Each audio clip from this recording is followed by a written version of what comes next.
우리 그리스도인들은 하나님을 기쁘시게 하는 자들입니다. 우리가 믿음 생활하면서 하나님을 기쁘시게 하는 게 우리의 신앙의 목표가 되고 목적이 돼야 됩니다. 우리가 뭐 당신 왜 예수 믿소? 이렇게 말한다고 한다면 하나님을 기쁘시게 하려고요. 사실 여러분 이 앞에 표어가 보이시죠? 하나님을 기쁘시게. 저희 교회는 이름이 기쁨 침례교회입니다. 정식 명칭은. 그러나 짧게 줄여서 기쁨교회라고 이렇게 표현하거든요. 그런데 이제 교회 설립 취지가 목표가 이겁니다. 하나님을 기쁘시게 하는 것입니다. 또 있다면 하나님을 기쁘시게 영혼을 기쁘게 이렇게 하는 거죠. 이 영어로 표현이 있죠. Pleasing God, pleasing the soul 이렇게 표현했습니다. 바로 이게 하나님을 기쁘시게 하는 길이거든요. 이런 사람들이 진정한 크리스찬이라고 볼 수가 있는 거죠. 하나님을 기쁘시게 하는 것이 없으면 바로 무엇 때문에 시험을 합니까? 나를 기쁘게 하려고 하는 거라면 이건 이방인들의 모습이에요. 자기 만족하려고 하는 겁니다. 우리는 하나님을 기쁘시게 하는데 초점을 두시는 신앙이 되시길 바랍니다. 할렐루야. 왜 그럴까요? 그것은 바로 하나님이 우리를 지으신 분이시오. 하나님이 우리의 창조자시오. 하나님이 우리의 예수와 그리스도를 통하여 거듭남으로 우리의 참 아버지가 되시기 때문입니다. 그래서 우리는 하나님을 기쁘시게 하는데 우리의 초점을 두고 있는 거죠. 우리 모두가 하나님을 기쁘시게 하는데 초점 두시기를, 그 중심을 두시기를 예수님의 이름으로 부탁을 드립니다. 할렐루야. 그런데 성경을 보게 되면 이렇게 하나님을 기쁘시게 했던 대표적인 사람이 한 명 있습니다. 그분이 누구냐면 에녹입니다. 히브리서 11장에 보게 되면 에녹에 대해 이렇게 말하죠. 믿음으로 에녹은 죽음을 보지 않고 옮겨졌으니 하나님이 그를 옮기심으로 다시 보이지 아니하였느니라. 그는 옮겨지기 전에 하나님을 기쁘시게 하는 자라 하는 증거를 받았다. 이렇게 말하고 있습니다. 바로 하나님을 기쁘시게 하는 자라고 하는 증거를 받을 만큼 그 증거가 뭐냐? 그는 죽음을 보지 않고 하늘로 옮기셨다는 거예요. 그게 바로 하나님을 기쁘시게 했기 때문에 이렇게 하늘로 옮기셨다는 겁니다.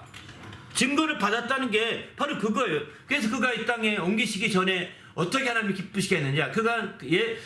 에녹은 365년을 살았습니다. 365세를 살았는데 365세를 어떤 학자들은 상징성이 있다. 그거는 1년 내내 하나님을 기쁘시게 해야 된다. 이런 얘기도 하더라고요. 근데 맞는지 모르겠지만 어쨌든 365년을 살고 마침내 이렇게 공중으로 이렇게 휴거가 됐습니다. 휴거지. 오늘날 말하면 휴거예요. 호련히 변화되어 공중으로 끌어올림 받은 겁니다. 예수님이 재림할 때 바로 하나님을 기쁘시게 하는 자들은 이 땅에 있어서 하나님을 기쁘시게 하는 자, 곧 첫째 부활에 참여할 수 있는 순교할 믿음을 가진 자들은 하나님이 그들을 에녹과 같이 공중으로 끌어올리시게 되는 거죠. 이것을 우리는 휴거라고 합니다. 주님이 재림하실 때 이루어지는 현상들이죠. 죽음을 보지 않고 하늘로 이렇게 옮겨지게 되는 것이죠.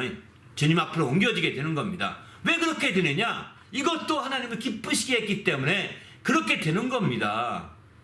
하나님을 기쁘시게 한다면 에녹처럼 우리가 다 휴거가 될 수 있는 거죠. 우리 모두도 물론 먼저 죽은 자들은 먼저 부활할 것이고 그때 살아있는 자가 휴거가 되는 거죠. 지금 주님이 오시면 우리가 휴거될 수 있느냐 없느냐는 것은 하나님을 얼마나 기쁘시게 했느냐에 초점이 달려있다고 봅니다. 정말 우리가 순교할 만큼의 믿음을 가지고 정말 하나님을 기쁘시게 했다면 참으로 그는 주님이 살아있는 그라고 한다면 주님 오신 날에 공중으로 끌어올림 당하시게 될 겁니다. 휴거지요. 우리 모두도 이렇게 될 수 있길 부탁드립니다. 이렇게 진정한 크리스찬인 거예요. 이런 사람이 진정한 크리스찬이라고 볼 수가 있는 거죠. 그러면 에녹을 통해 우리가 배운다면 에녹은 어떤 믿음을 가졌기에 이렇게 하나님을 기쁘시게 했을까요? 그 11장 6절에 에녹의 믿음에 대해 설명하고 있습니다.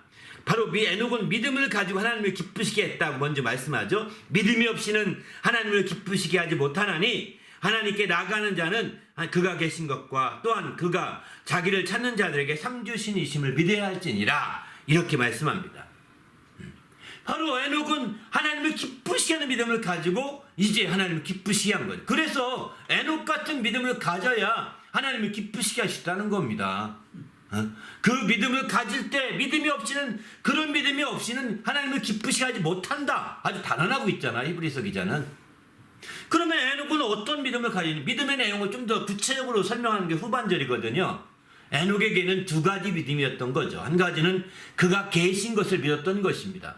또 한 가지는 그를 찾는 자들에게 상 주신 이심을 그는 반드시 믿었던 거죠. 이 두 가지를 믿었던 거예요.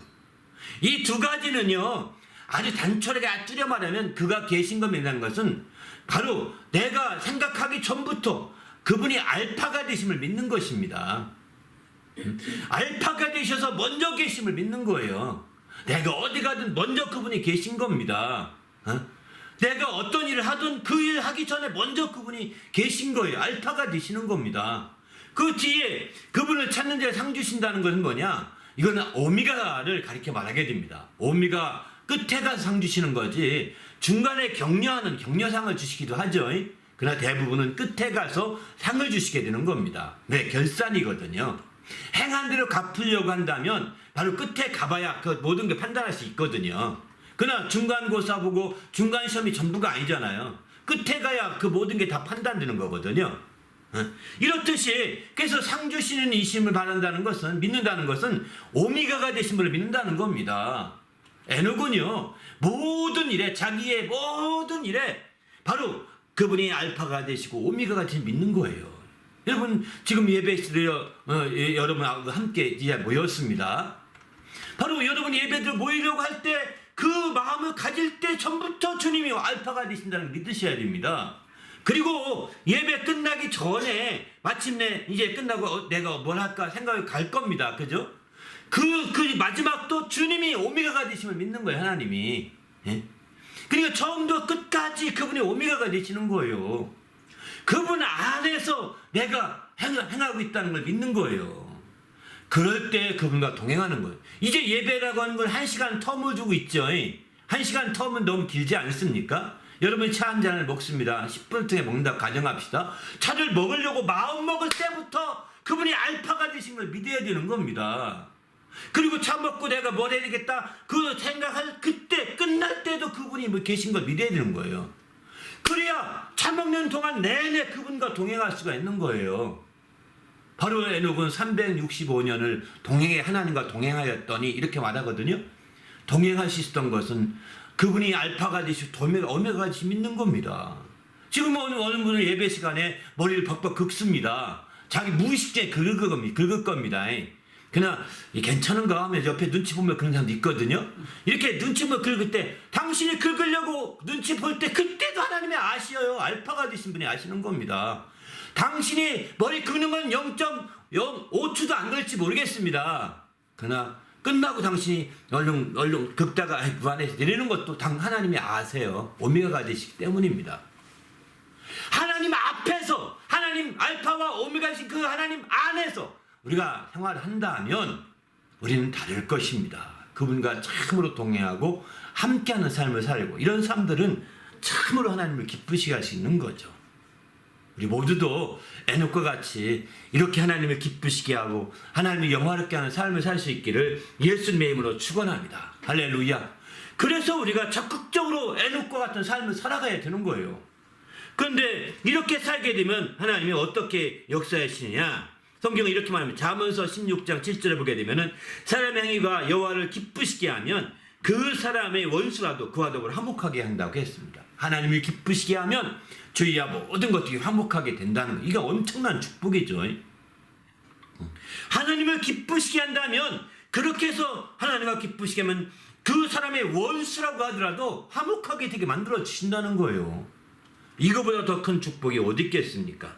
우리와 같은 귀한 축복을 누리는 성도가 되시기를 예수님의 이름으로 축원합니다. 할렐루야.